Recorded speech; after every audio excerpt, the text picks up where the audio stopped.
Sarah Blake, a Navy SEAL forged in storms and silence, had spent her life obeying orders, until the sea taught her that some commands come from God alone.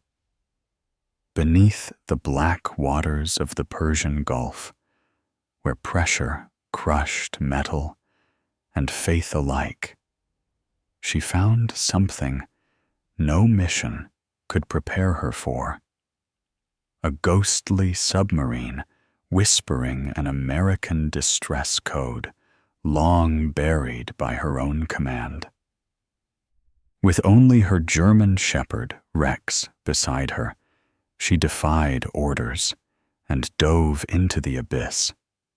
What she uncovered wasn't an enemy. It was a truth buried alive. A forgotten SEAL team, a secret weapon born of greed, and a chain of explosions set to turn the ocean into a grave.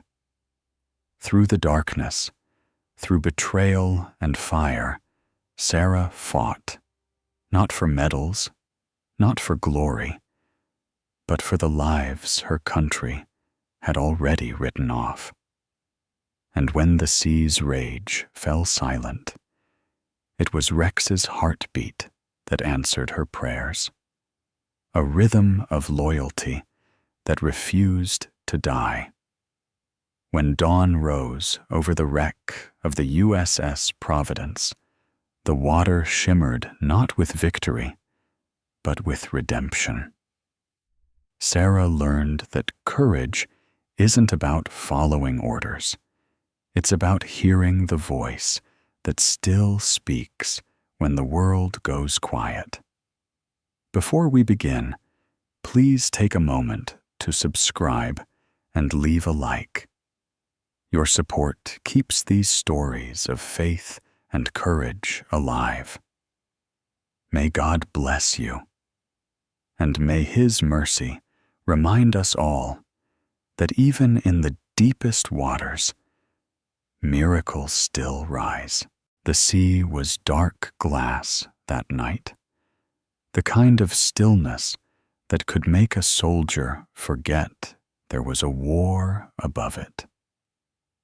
The USS Vigilant, a silent blade of American steel, cut through the warm Middle Eastern currents at 10 knots, its hull humming with restrained power. Inside, Lieutenant Sarah Blake sat in the control room, her gloved fingers tracing the sonar monitor's glowing arcs. She was 32, tall and lean, with a swimmer's frame, her dark auburn hair tied into a strict bun that revealed sharp cheekbones and pale eyes, the cold gray of a storm that had learned to endure. The faint scar across her left eyebrow caught the green glow of the instrument lights. Most aboard said she carried herself like a wave, calm until she broke. Sarah wasn't born for peace. Before the Navy, she'd been the daughter of a Maine fisherman who vanished in the North Atlantic when she was 16. Since then, she'd measured her life by coordinates and tides. Never faith, never luck, only control. At her feet, Rex, a 6-year-old German shepherd, lay perfectly still except for the rhythmic twitch of his ears. His coat was black and tan, thick and coarse from salt air drills. His right shoulder bore a faint white scar from shrapnel. He'd been her partner for 4 years, transferred from a disbanded canine maritime unit.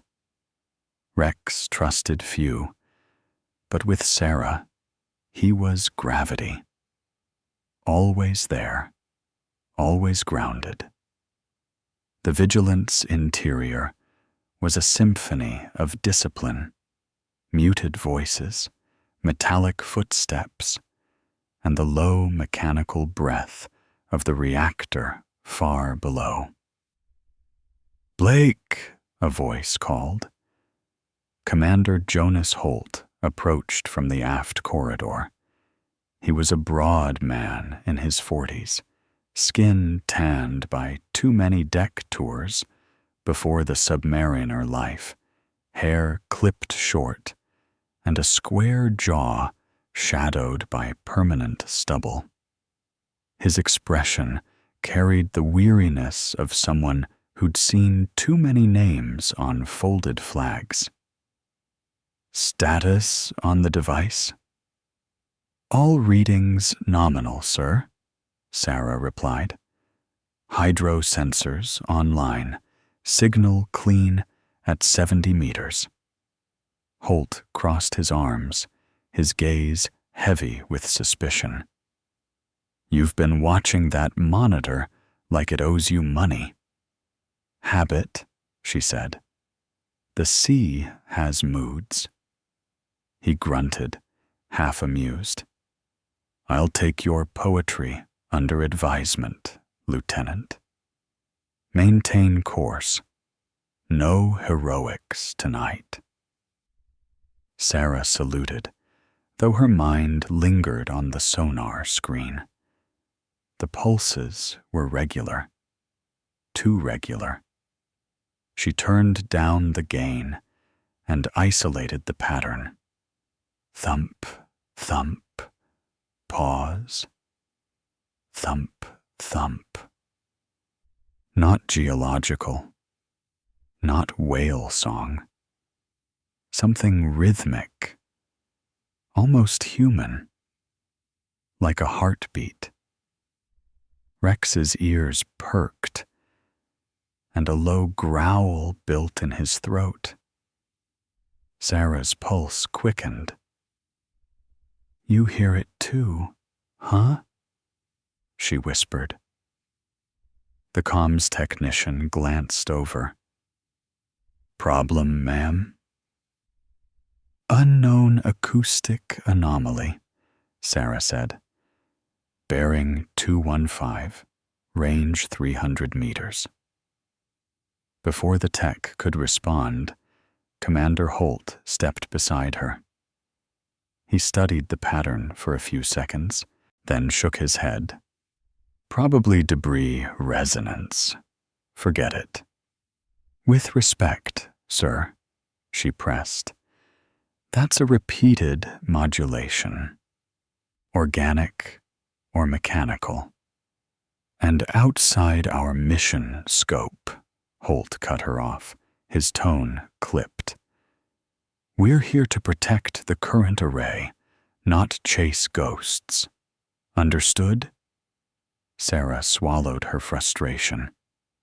"Understood, sir." But her eyes lingered on the screen long after he'd gone. Rex rested his head on her boot, amber eyes watching her in silence. It wasn't obedience. It was understanding. By 2200 hours, the Vigilant settled into night operations. The control room dimmed, the sonar screens glowing like constellations. Sarah stayed on duty longer than her shift allowed, logging the heartbeat in her notes. At 0107, the sonar alarm whispered to life, soft but insistent. The same pulse, closer now, beneath them. "Jesus," Sarah breathed. "It's moving." She hit the recorder, tracking the signal as it rose through the depths, Then, nothing. The sound vanished mid-cycle, like someone had cut its throat.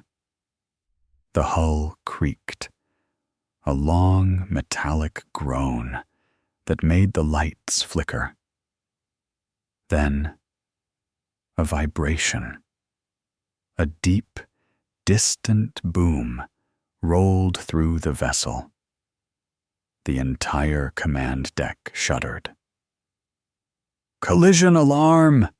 someone shouted. Red lights spun overhead, alarms blaring through the narrow corridors. Rex barked once, short, sharp, alert. Sarah grabbed his harness and steadied herself against the console as Holt burst through the hatch. "Report!" "Shockwave, possibly an underwater detonation," Sarah said quickly. "Bearing 215, depth 300. Holt's face hardened. "Get me engineering. Damage assessment now." The deck tilted, rattling utensils and unsecured tools. Rex barked again, claws scraping against the floor. Sarah knelt beside him, pressing a hand to his collar to calm him. But his eyes were locked on the sonar screen. The monitor flickered once, then stabilized. Amid the fading interference, a new shape bloomed on the screen. A faint, grainy echo. Irregular, but unmistakable. Not a rock. Not wreckage. A submarine. Old. Silent. Its hull signature unlike any registered vessel. And then came the sound, one that turned every head in the room. A weak distress ping buried beneath static. 3 short pulses, 1 long, repeating. Sarah froze. Her training recognized the rhythm instantly. It wasn't random. It was a classified SEAL rescue code, decommissioned years ago. She looked at Holt. "Sir, that signal, it's American." Holt stared at the screen, the red reflection in his eyes like fire on oil. "That can't be. There's no friendly vessel within 500 miles. Then what's sending it?" The commander didn't answer. Outside, the sea moaned, a deep, ancient voice swallowing its own secret. The air inside the USS Vigilant felt heavier the morning after the blast, as if the sea itself had crept into the vents to listen. Commander Holt called an emergency briefing in the wardroom, where tired faces gathered around a flickering digital map. Steam from instant coffee curled through the dim light, carrying the smell of salt and metal. Lieutenant Sarah Blake sat near the end of the table, her gray eyes steady, though her mind was anything but. She hadn't slept. The image of that ghostly submarine still haunted her. The strange hull shape, the coded distress pulse. American pattern, but impossible. Commander Holt stood at the head of the table, shoulders squared beneath his dark blue uniform. His tone was clipped, his face unshaven from a sleepless night. "We've confirmed the detonation came from a lower trench," he began. Likely an old mine or test ordnance. Command has reviewed the acoustic data. He paused. They've ordered us to stand down. We're not to approach the site. A silence settled like frost. Sarah clenched her jaw. Sir, that signal we picked up, it was structured. It followed SEAL emergency code parameters. Holt's eyes narrowed. I already sent your report to Fleet Command. Their answer is clear. No friendly assets are recorded in that sector. We are not authorized to investigate. Across the table, a young woman coughed softly. Petty Officer Elena Ward, early 20s, pale-skinned with sharp brown eyes behind rectangular glasses, looked uneasy.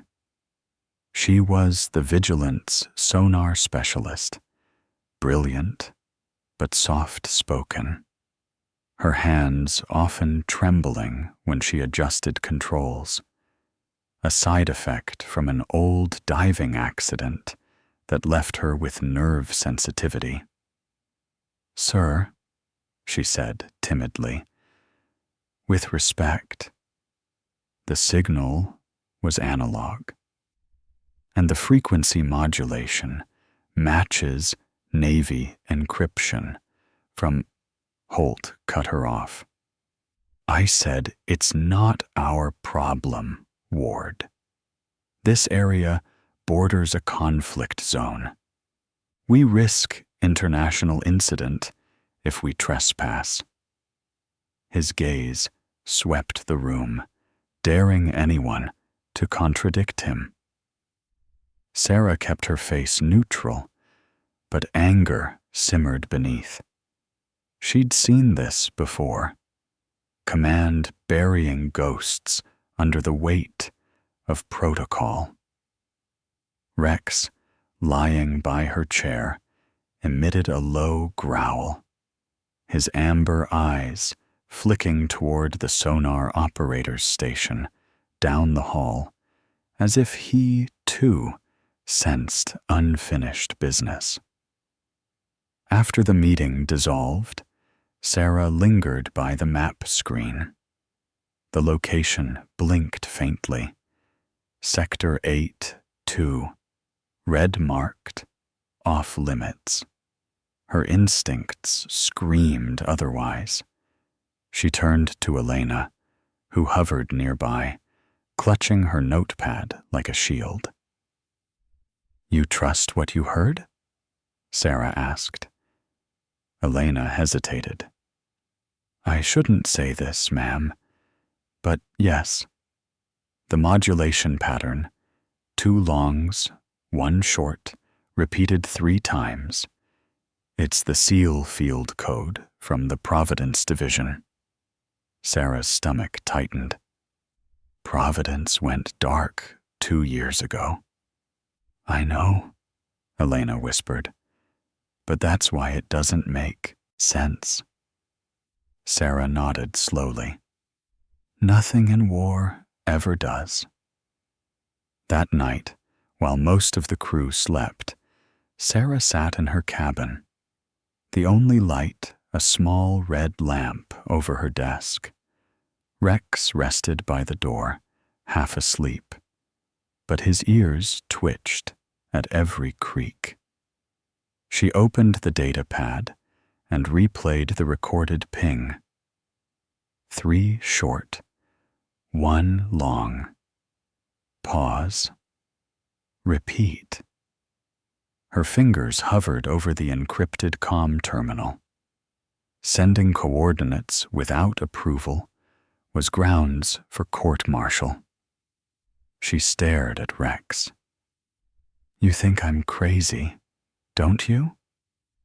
The dog's tail thumped once, soft but certain. Sarah smiled faintly, bitterly. Yeah, thought so. She opened a secure channel to Elena's workstation. A brief, silent transmission. Forward sonar coordinates to auxiliary module. Discretion absolute. Minutes later, a green light blinked in reply. Acknowledgement received. She leaned back, exhaling a long, quiet breath. Above them, thousands of tons of seawater pressed down like a god's hand. The hum of the engines echoed through the hull, deep and steady. Somewhere below, the sea kept its secrets, but not for long. The ocean swallowed their silence as the mini-sub slipped away from the USS Vigilant. No one spoke. Only the low hum of the thrusters filled the confined cockpit, blending with the faint sonar pings echoing through the black water. Lieutenant Sarah Blake sat at the controls, her hands steady, though her heart beat fast. The green glow of the display washed over her face, sharpening the angles of her jaw and casting her storm-gray eyes in steel. She had chosen mutiny, and now there was no turning back. Beside her, Elena Ward monitored the sensors, her slender fingers shaking slightly as she adjusted the gain. Sweat clung to her temples despite the chill. The weight of disobedience pressed heavier than the sea above them. Rex lay between them, ears perked, nose twitching as if reading the water. His steady presence calmed Sarah more than the hum of machinery ever could. He wore a custom dive harness, light reflective strips catching the dim light, his amber eyes alert and searching. "Depth 200 meters, Elena whispered, approaching the trench. The mini-sub spotlight pierced the dark, revealing curtains of drifting silt. Then, like a shadow materializing from myth, a massive silhouette appeared. USS Providence. The old submarine rested on her side, hull torn and blackened, steel plates twisted like paper. Her once proud insignia was half-eaten by corrosion, but the faded letters were still visible. Providence. Sarah exhaled. God, she's real. Elena swallowed hard. No registry entry, no record. They erased her. Not completely, Sarah said, checking the oxygen gauge. We'll dock near the aft airlock. Minutes later, the mini-sub latched onto the crippled vessel with a metallic thud. The two women climbed through the hatch, moving into the dead submarine's corridor. Their headlamps cut thin beams through drifting dust and oil. The silence inside was almost holy, except for the creaking metal and Rex's faint growl. Sarah's voice came low over the comm. Rex, search. The German shepherd sniffed the air, tail stiff, muscles tense. He moved forward, claws tapping against the metal floor. His training was flawless. Every turn and pause spoke more clearly than words. He stopped before a sealed door marked Crew Compartment B. The paint had blistered from heat. Rex whined softly, then barked once. "There," Sarah said. She moved closer, shining her light on the seam. "Pressure locks fused." "I can try the manual override," Elena offered. Her gloved hands trembled, but worked quickly, twisting the valve and punching the release lever. Sparks flared, and the hatch groaned open with a rush of stale air. The beam of Sarah's light swept the compartment and froze. A man lay slumped against the bulkhead, motionless at first. He wore a scorched SEAL wetsuit, the trident insignia dulled by soot. His beard was short, but matted, his skin pale beneath the grime. A deep gash crossed his temple, and one leg was twisted beneath him. When Sarah knelt, his eyes flickered open, blue, clouded with exhaustion, yet alive. "Stay still," she said gently. "Lieutenant Blake, U.S. Navy. You're safe now." His voice rasped through cracked lips.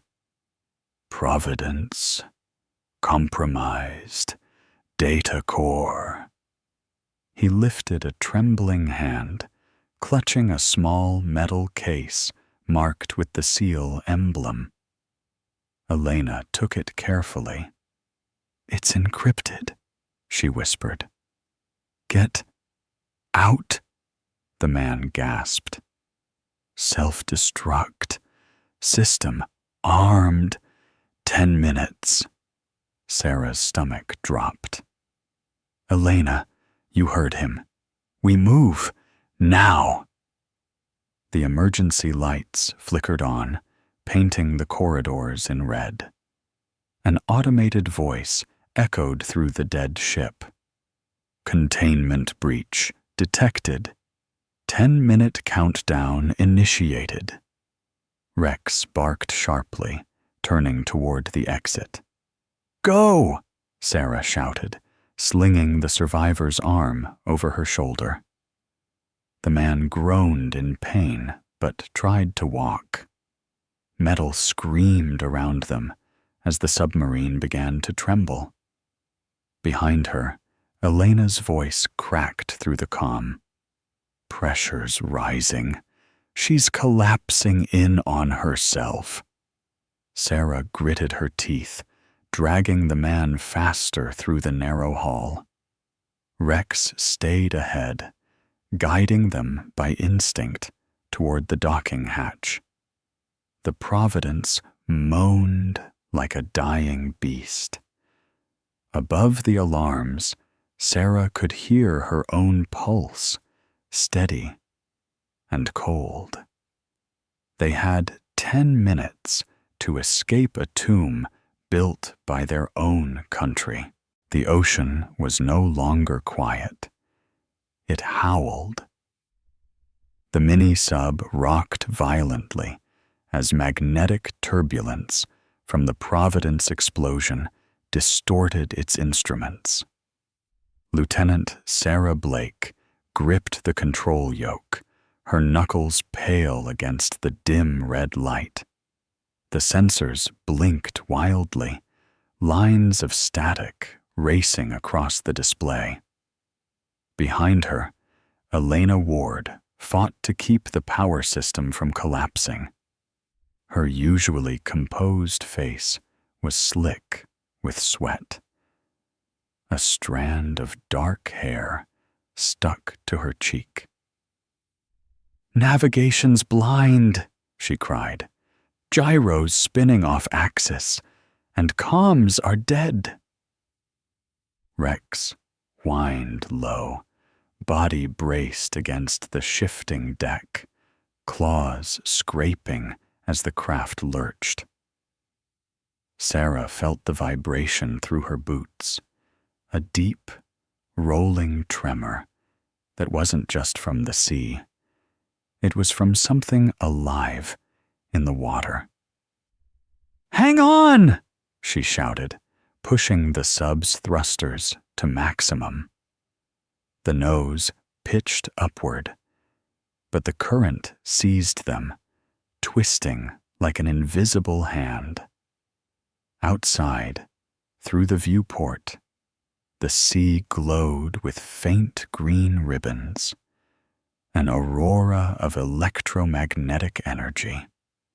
Shards of metallic debris from the Providence drifted past like dark snowflakes. The radio emitted a burst of static, then silence. "Rex, easy," Sarah commanded, one hand steadying the trembling dog. She glanced at the oxygen gauge. 70%. Time was running thin. Elena stared at the sonar. "I'm picking up a gas pocket below us, methane or oxygen-rich. We might be able to ride the buoyancy out. Or blow ourselves sky-high," Sarah muttered. "Better than drowning blind." Sarah hesitated, calculating risk like a reflex honed through years of combat. Her instincts said to trust the sea. She always did. "Do it." Elena adjusted the ballast. The sub tilted nose up and drifted toward the flickering light above. The water shimmered pale blue where gas bubbled from the seabed. Rex barked once, sharply, tail stiff. Alert. "We're rising," Elena gasped, watching the depth meter climb. 300 meters, 200, 120. The hull creaked, complaining, but the pressure eased. When they breached the surface, night slammed into them, a vast black sky scattered with cold stars. The ocean hissed, restless under the weight of smoke and debris. Sarah blinked hard. Her body ached, as if the sea had wrung her dry. She scanned the horizon. No vigilant in sight. Where the hell are we? Elena checked the handheld compass. Its needle spun uselessly. Magnetics fried everything. Rex's ears pricked. He lifted his head, muscles rigid, eyes fixed toward the east. Then came the faint sound, a low mechanical rumble carried by the wind. Sarah turned slowly and froze. A vessel loomed through the darkness, its hull sleek, unmarked, but the flag unmistakable. Green, white, red. Iranian Navy. "Kill the lights," Sarah hissed. The mini-sub's interior fell into shadow. They drifted silently, hoping to pass unnoticed. But luck had already chosen sides. A searchlight sliced through the dark, sweeping across the waves until it caught the faint curve of their craft. "They've got us," Elena whispered.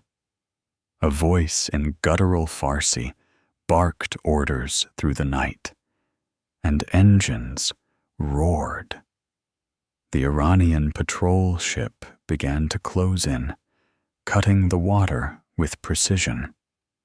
Sarah could see shapes moving, soldiers on deck, rifles gleaming in the floodlights.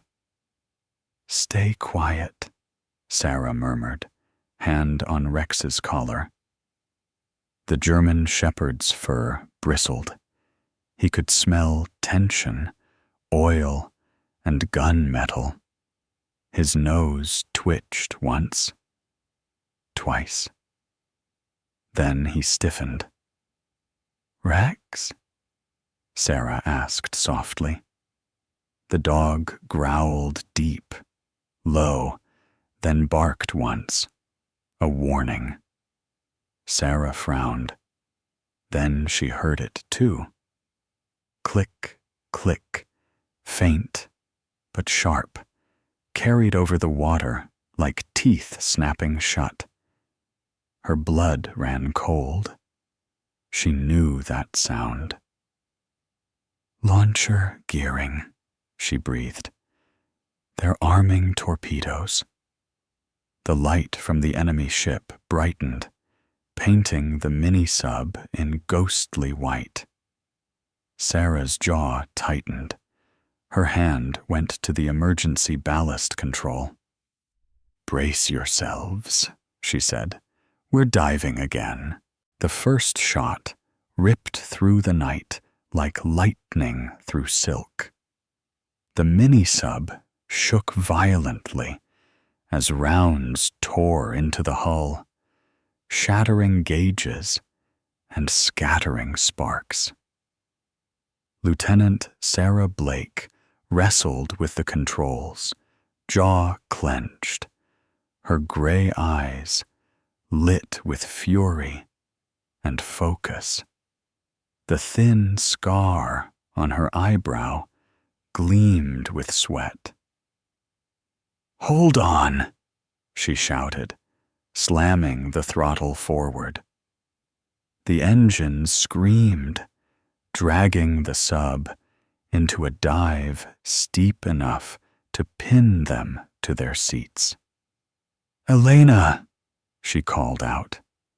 Elena Ward, pale from blood loss, pressed a trembling hand against her shoulder where a shard of metal had sliced through the suit. Her breathing came fast, shallow. Even in pain, her eyes flicked to the sonar. "They're still tracking us, 50 meters, and closing." Rex barked sharply, tail stiff, hackles raised. The German shepherd's amber eyes glowed under the red emergency lights. His ears twitched. He could sense what they couldn't hear yet, a torpedo's growl under the sea. Sarah's heart hammered. "Commander Holt, this is Blake. We are under fire. Request immediate support." Static. Then Holt's voice, cold, heavy with restrained anger. "Lieutenant Blake, you are off mission. You left my command without authorization. There will be no rescue." Sarah's throat tightened. "Sir, we have a wounded crew member, an enemy vessel above, and no oxygen to reach home." "You made your decision, Lieutenant. Live with it." The line went dead. Elena's head dropped forward, her lips trembling. "He's leaving us." Sarah stared at the blank radio, pulse steadying as something inside her turned to steel. "Then we make our own rescue." Rex whined low, sensing the change in her tone. Sarah reached under the console and flipped open the auxiliary weapons panel. A series of yellow toggles glowed faintly. "Decoy torpedoes," she muttered. "If I can fake a return strike, they'll think we've got backup." Elena's voice was weak. We'll run out of power. Then we sink, not drown. The sub jolted again. Another near hit. Sarah typed a quick firing solution, hands flying across the controls. "Rex, down!" she shouted. The dog ducked low as the mini-sub released 2 decoy torpedoes. They streaked upward, trailing noise and heat. Seconds later, explosions rocked the surface, lighting up the water above like molten stars. "They took the bait," Sarah said through gritted teeth. "Now hold together, baby. Come on." The mini-sub spiraled downward, fleeing into darker depths. Warning alarms screamed as the pressure climbed. The oxygen meter blinked. 3% left. Elena gasped, her vision blurring. "Stay with me, Ward," Sarah urged. "We're not done yet." The lights dimmed to flickers, the hum of the reactor fading into a ghostly echo. The sea pressed in, cold, crushing, eternal. Sarah felt the weight not only of the ocean, but of her own defiance. She thought of Holt's voice, of his obedience to rules that buried truth. She'd lived by orders all her life. But tonight, survival meant breaking them. Then, amid the static and the slow death of systems, a voice crackled through the radio, male, rough, distorted by interference. "This is SEAL Team 13. Identify yourself." Sarah froze, heart pounding. "Say again!" The voice came clearer now, calm and precise, military cadence, wrapped in exhaustion. "Lieutenant Blake, we read your signal. Hold your depth. You are not alone."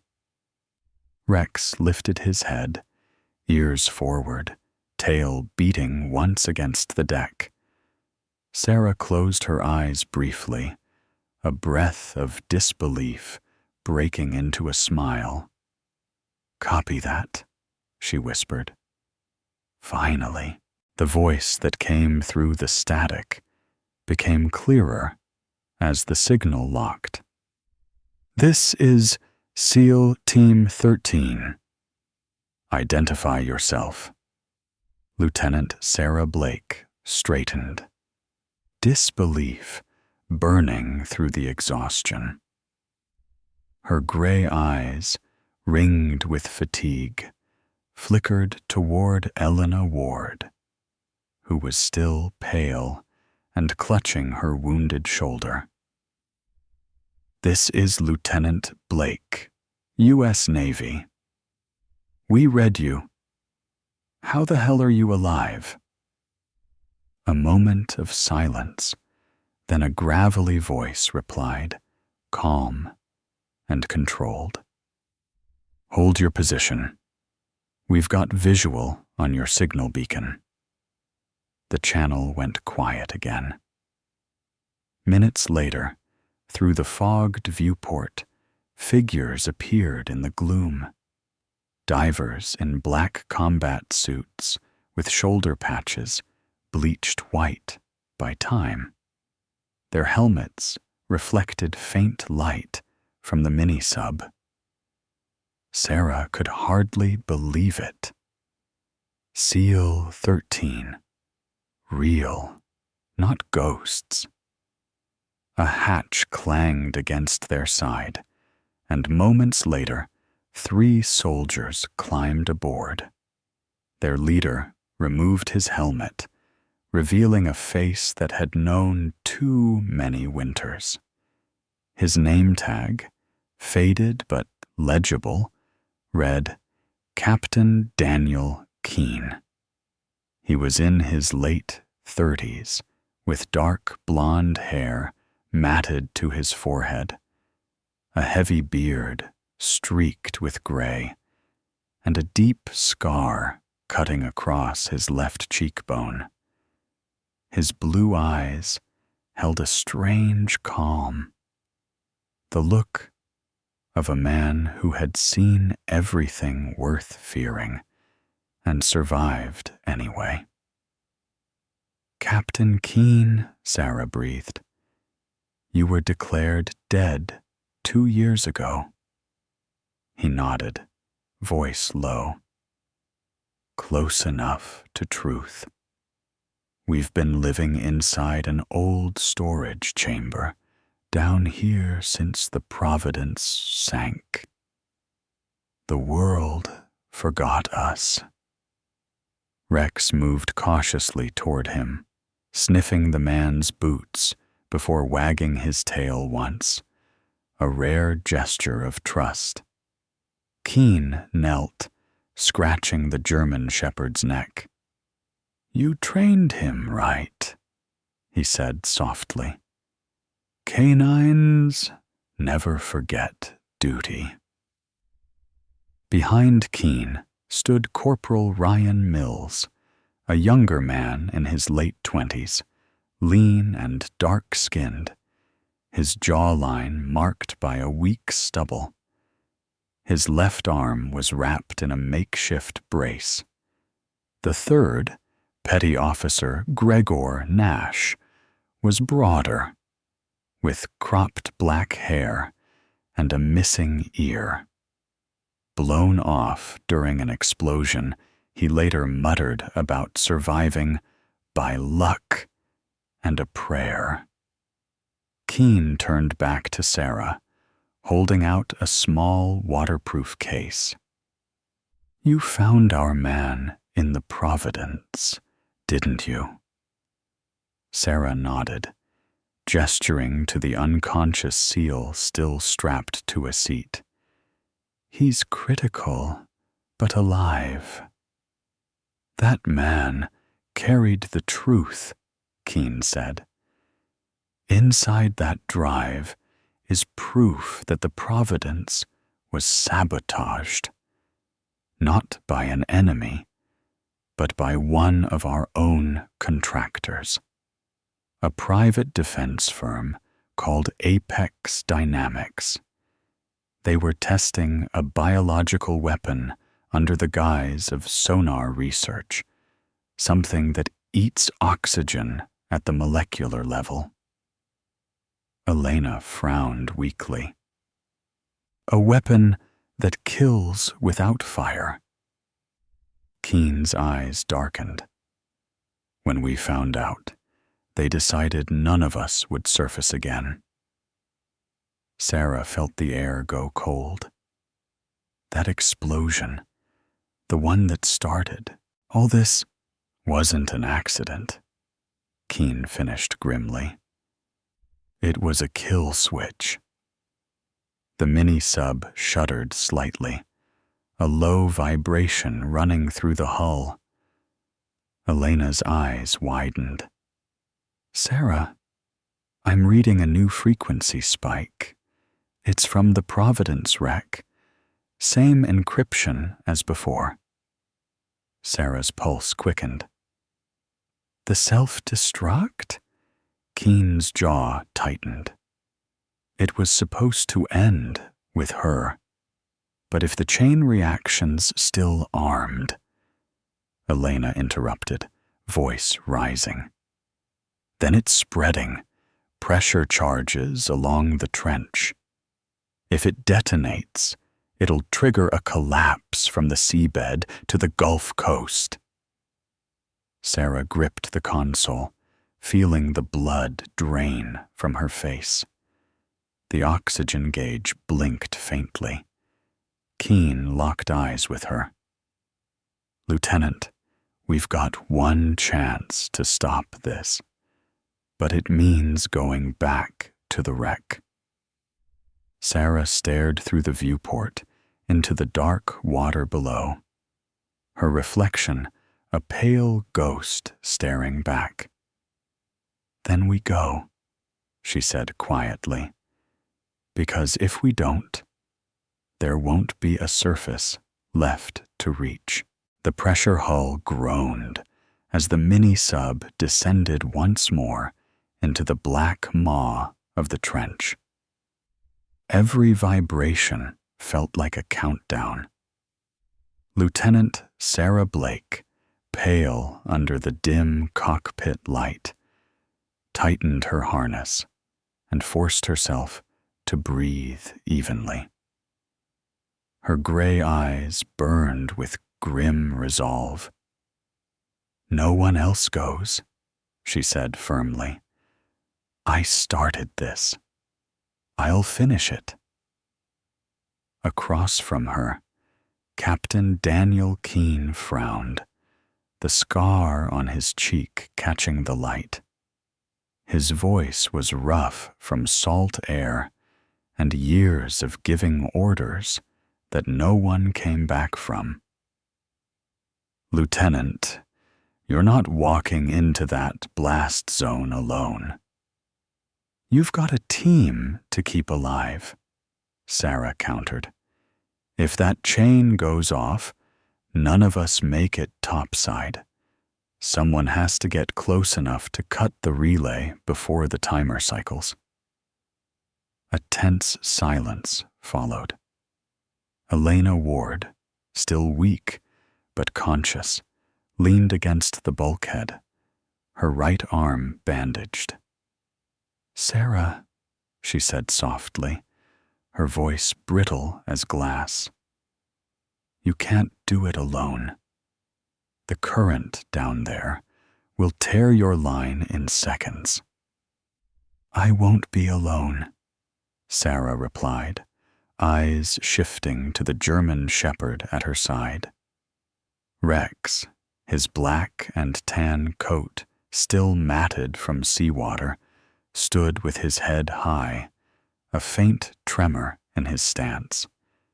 He wore a small harness fitted with a waterproof transmitter. His amber eyes reflected the red light like molten gold. Keene exhaled slowly. You're really taking the dog down there? Sarah's lips curved into a thin, tired smile. He's not just a dog. He's the only one who can reach that relay tube. It's flooded. No human could fit. No one argued. Some missions were beyond words. They suited up in the aft compartment. Sarah in a reinforced Navy SEAL dive exosuit, matte black with silver joints, built to withstand crushing depth. She clipped the tether to her belt and checked Rex's sensors. The dog sat calmly, as if understanding what was coming.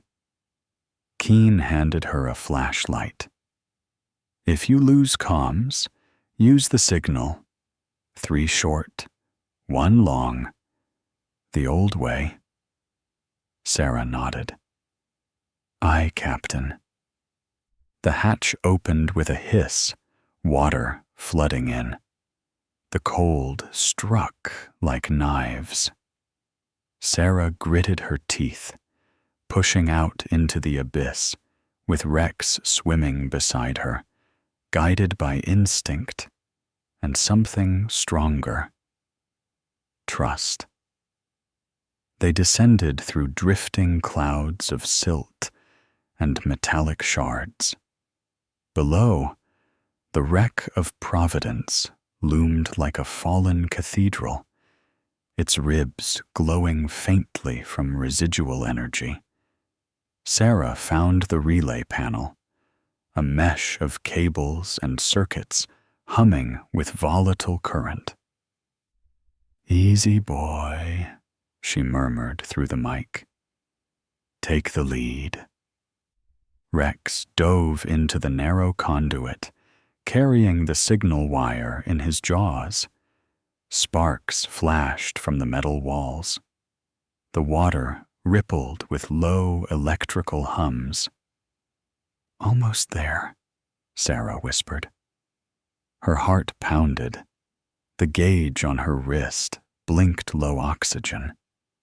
Suddenly, Rex convulsed, a shock coursing through him as an exposed wire spat electricity into the flooded tunnel.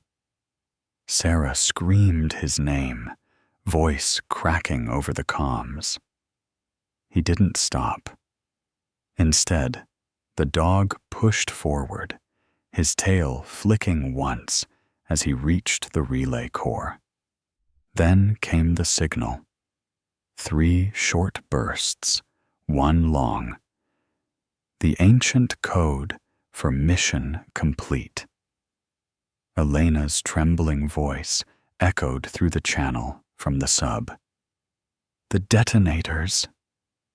They're shutting down. Pressure's stabilizing. You did it, Sarah. He did it." Sarah swam forward, arms burning, and pulled Rex out of the tunnel. His body was limp, his eyes half open. She pressed her forehead to his wet fur. "You saved them, partner. You saved everyone." For a long moment, only her breathing filled the comms. The sea was silent again, peaceful, almost holy.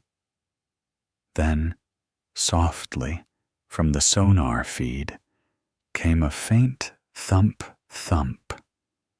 Slow, steady. A heartbeat. Sarah's eyes widened, tears mixing with seawater inside her visor.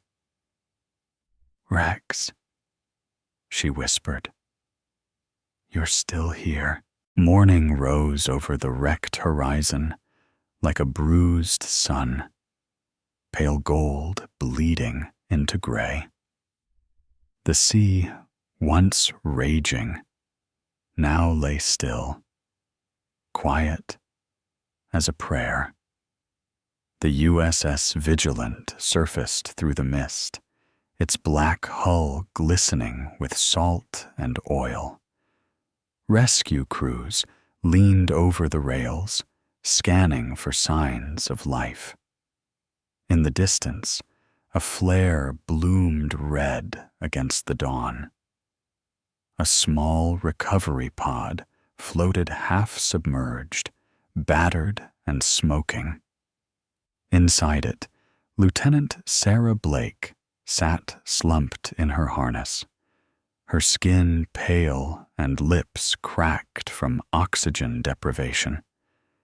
Her auburn hair clung damply to her temples, and her gray eyes fluttered open at the sound of approaching engines. She didn't feel heroic, just hollow, as though the sea had taken something she could never reclaim. Commander Jonas Holt was the first to greet her on deck. He looked older than before, his uniform wrinkled, eyes ringed with fatigue and remorse. His square jaw, once hard with pride, now trembled slightly as he extended a hand to help her up. "Lieutenant," he said hoarsely, "you disobeyed a direct order." Sarah straightened slowly, her frame lean but steady, despite exhaustion. "Yes, sir," she replied. He nodded, gaze flicking toward the stretcher being lifted from the pod. Rex, wrapped in thermal blankets, one paw bandaged, chest rising faintly. The dog's fur was still soaked, his breathing shallow but stubborn. Holt's voice softened. "You also did what we forgot to do." He paused, lowering his head. "You saved them." Sarah said nothing. She simply looked past him at the rising sun and the line where sky met sea, the place where all orders ended. Hours later, the med bay hummed with quiet life. Monitors beeped steadily. Rex lay on the cot beside Sarah's bunk, a thin IV line taped to his leg. When his eyes opened, they were the same deep amber as before, calm and watchful. Sarah reached out, running a hand along his head. "You're supposed to be resting, soldier," she whispered. The door hissed open, and Captain Daniel Keene entered, his uniform cleaned but frayed at the collar. He looked less like a ghost now, more like a man reborn. His scar caught the sterile light as he handed Sarah a small, encrypted drive, the recovered data from Providence. "It's done," he said. "The world knows the truth. Apex Dynamics has been grounded. Thousands of civilians near the Gulf stations will live because of that evidence." Sarah turned the drive in her hand, its metallic surface reflecting her own tired face. "All this," she murmured, "and still no medals." Keene smiled faintly. "Not all wars pay in metal, Lieutenant. Some pay in breaths you get to keep." Later that evening, Sarah was summoned to the command deck. The official report lay open on a table, signed by Holt himself. He stood nearby, posture stiff, but voice even. "You're being recalled to base for debrief. No decoration, no court-martial, just a note." He read from the document. "Acted beyond command authority.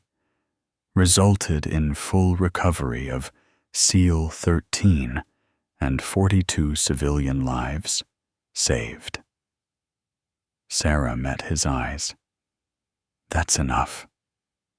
Holt nodded, his face unreadable. "It should be more."